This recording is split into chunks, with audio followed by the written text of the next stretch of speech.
Hi అండి. తీయని పనస్తోనలు తినాలని చెప్పి పెద్ద పనసకాయ తీసుకొచ్చి కట్ చేసామండి.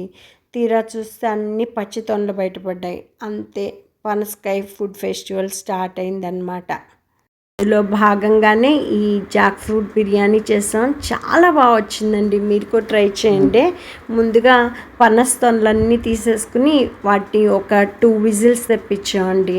2 విజిల్స్ తెప్పించేసి వడకట్టేసి అట్టే పెట్టుకున్నాం. తర్వాత ప్యాన్లో నెయ్యి నూనె బాగానే పడుతుందండి వేసుకుని అందులో డ్రై స్పైసెస్, యాలకులు, దాల్చిన చెక్క, లవంగం, ఆకు, కొంచెం మిరియాలు కూడా వేసేసి చక్కగా వేగాక అందులో సన్నగా తరుక్కున్న ఉల్లిపాయ ముక్కలు కూడా వేస్తామండి.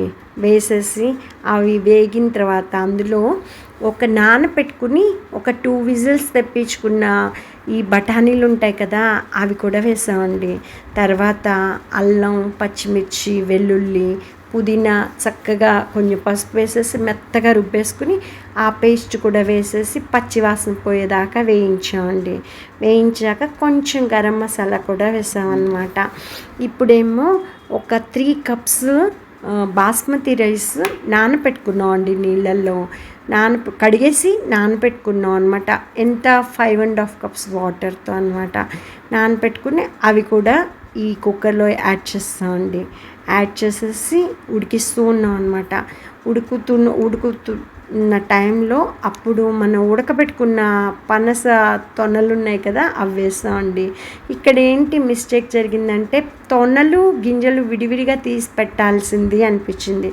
తొనలు చాలా మెత్తగా మ్యాష్ అయిపోయినట్టు అయిపోయాయి.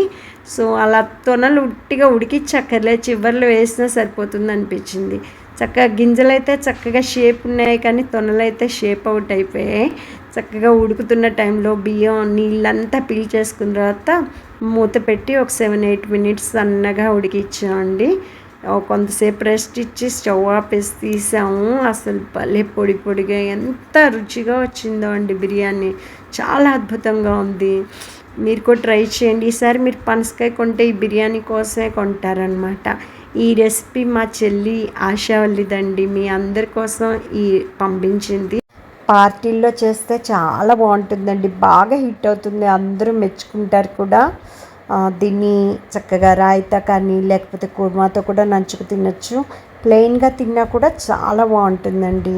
నా ఈ వీడియో నచ్చితే కనుక లైక్ చేయడం, షేర్ చేయడం, సబ్స్క్రైబ్ చేయడం, కామెంట్ చేయడం మర్చిపోకండి. థ్యాంక్ యూ సో మచ్ అండి.